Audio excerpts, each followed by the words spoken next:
Ven a conocer el servicio de audiología en tus ópticas Alain Afflelou de Ourense. Ponemos a tu servicio la experiencia de nuestros profesionales audioprotesistas para cuidar de tu bienestar auditivo. Alain Afflelou Ourense, te esperamos.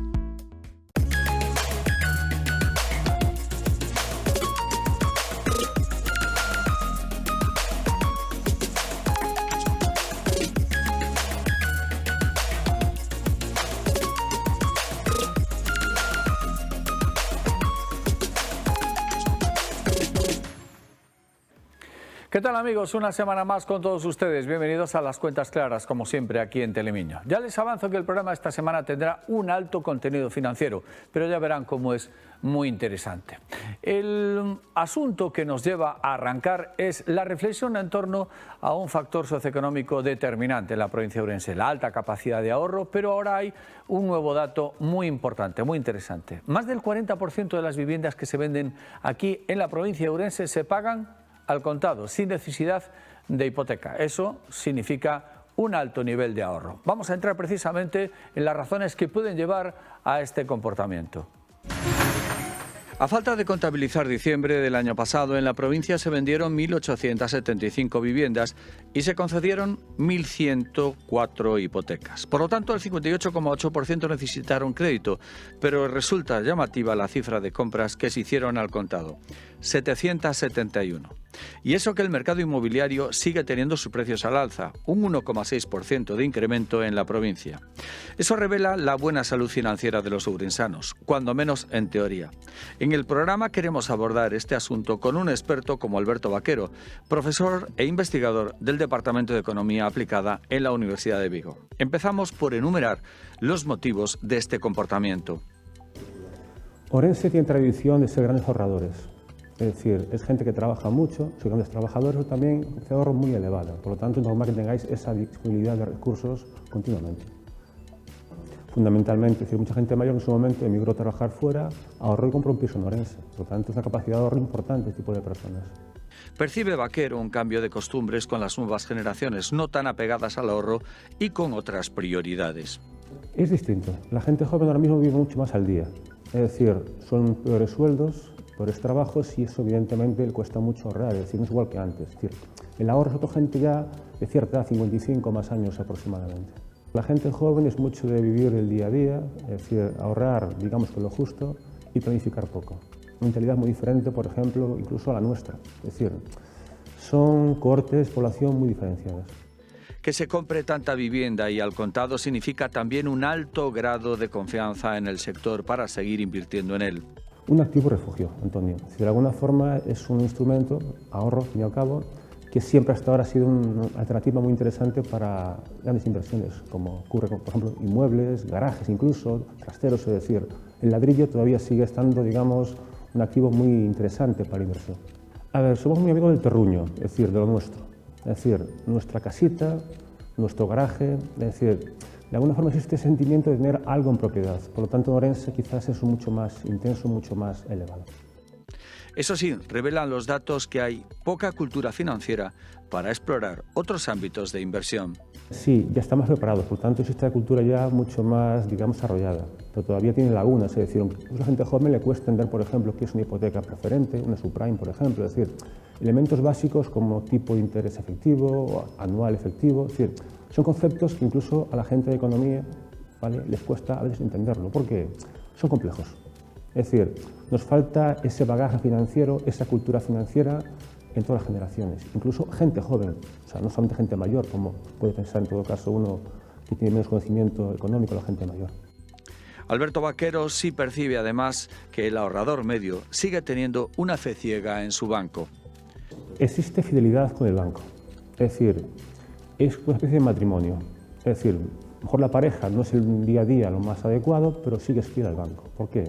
Tienes confianza en las personas. Es decir, un banco, sobre todo un banco, digamos, con tratamiento muy personal, la gente se fía mucho del que esté al lado, del bancario. Banquero no, del bancario. Por lo tanto, ese, digamos, ver todos los días a tu bancario de confianza hace mucho para los ahorradores. Hoy en día la banca electrónica es una gran ventaja, pero también pierde mucho el contacto, digamos, humano. Por lo tanto, digamos, ese punto a favor del contacto personal, con el paso del tiempo se va desapareciendo. Por ejemplo, la gente mayor, lógicamente, activos financieros mucho más visibles. A la gente joven quizás más volátiles, es decir, a cada inversor implica cierto tipo de comportamiento financiero. No es igual una persona de 50 años que una de 25, tanto afecta mucho el tipo de persona que es conservadora, por ejemplo, más avesa al riesgo. De luego, está claro, mucha rentabilidad, esto implica alto riesgo. Es imposible que te den una alta rentabilidad con un activo seguro. Sin embargo, esa relación entre cliente y entidad está cambiando, y más que lo hará, según Alberto Vaquero. Durante los próximos 10-15 años coexistirá, digamos, las compras en efectivo con las compras, digamos, electrónicas, pero cada vez el papel, las monedas suelen ser menos, digamos, frecuentes porque es mucho más cómodo tener incluso el móvil. Es decir, hoy en día con los móviles, con la tarjeta de crédito, es una banca mucho más moderna, mucho menos de la libreta. Es decir, famosas cartillas, por ejemplo, de los abuelos, eso ya no existe. Por lo tanto, hay que también saber adaptarse. La banca electrónica está ahí y ha venido para quedarse. La banca depende mucho de la confianza. Es decir, un banco sin confianza pierde clientes. Por lo tanto, debería, en todo caso, más contacto humano. Es decir, yo, por ejemplo, soy partidario de la banca electrónica. Por supuesto que sí, ¿vale? Y es algo muy cómodo, pero también, de vez en cuando, me gusta ver a mi bancario. Es decir, contarle un poco, mira, ¿qué me ofreces? Es decir, que me oriente, que me asesore. Es decir, ese trato humano, somos personas, es fundamental, incluso a nivel bancario. Si eso falta, la gente desconfía, es decir, mírame a los ojos, cuéntame un poco qué es esto, explícamelo, dedícame 5 minutos. Con eso yo soy feliz. En muchas ocasiones hablamos de la planificación del ahorro, pero por ejemplo pensando en la jubilación. ¿Y se está haciendo o no se está haciendo? ¿Hay algunos sustos cuando las personas que están en la frontera de la jubilación se dan cuenta de que la pensión a lo mejor no está en sus expectativas? Bueno, será, por lo tanto, momento de pensarse muy seriamente esa planificación a largo plazo. De ahí que en Escuela de Finanzas le pidamos a Isabel Iglesias algunos consejos. Todo el mundo habla de jubilarse y de las pensiones que les corresponden. Al final de la carrera profesional, muchos trabajadores se dan cuenta de las prestaciones que van a ser escasas o no lo suficientes como para mantener cierto nivel de vida. ¿Debemos planificar con tiempo nuestra jubilación? ¿Qué productos elegir? Algunas de estas preguntas pueden tener respuesta en la sección Escuela de Finanzas con Isabel Iglesias Arce, planificadora de finanzas. Comenzamos preguntando cuándo debemos empezar a pensar en el ahorro para la jubilación. Para mí hay que empezar a pensar el primer día que se entra a trabajar, porque es lo más fácil. Cuanto más tiempo tengas por delante para ahorrar, pues el sacrificio, el coste va a ser muchísimo menor.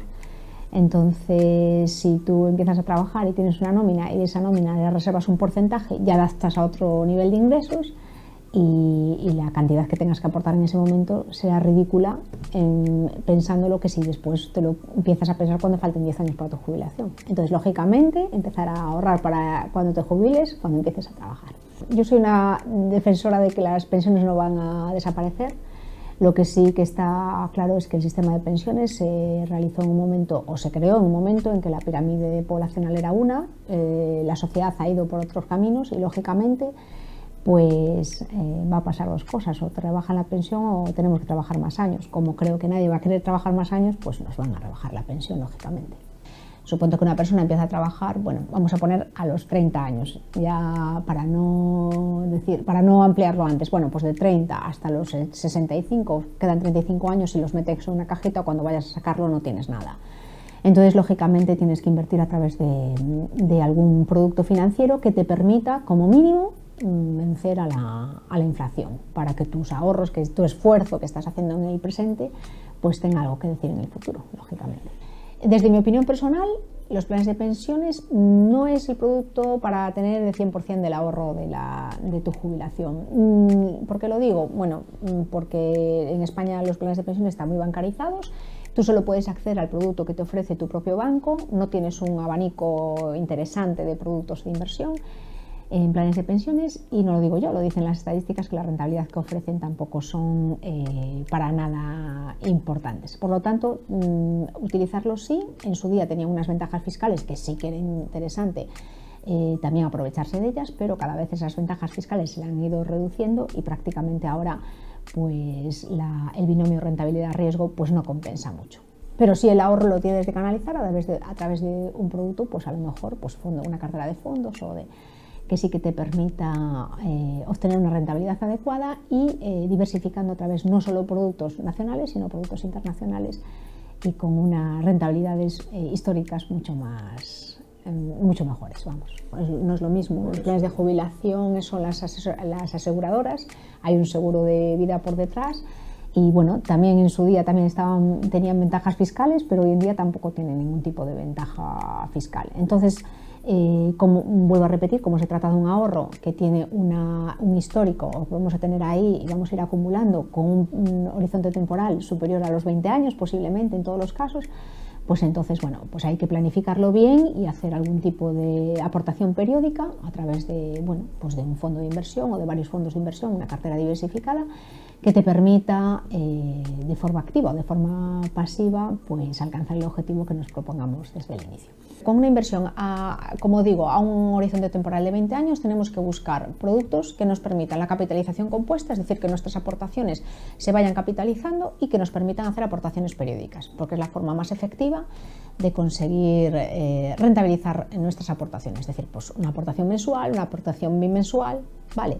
Entonces, ¿cómo lo vamos a hacer? Bueno, pues al principio cuando inicias tus aportaciones, que tienes pequeños recursos, pues a lo mejor con un fondo suficiente, a medida que esas aportaciones se van haciendo más importantes, pues diversificando un poco a través de distintas inversiones lo que está en el mercado, vamos, pero siempre con un nivel de riesgo elevado, vamos.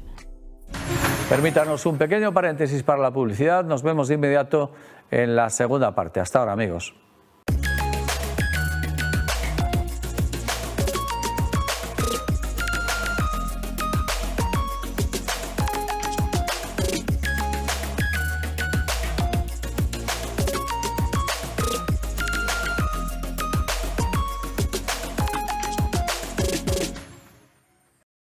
Ven a conocer el servicio de audiología en tus ópticas Alén Aflelu de Ourense.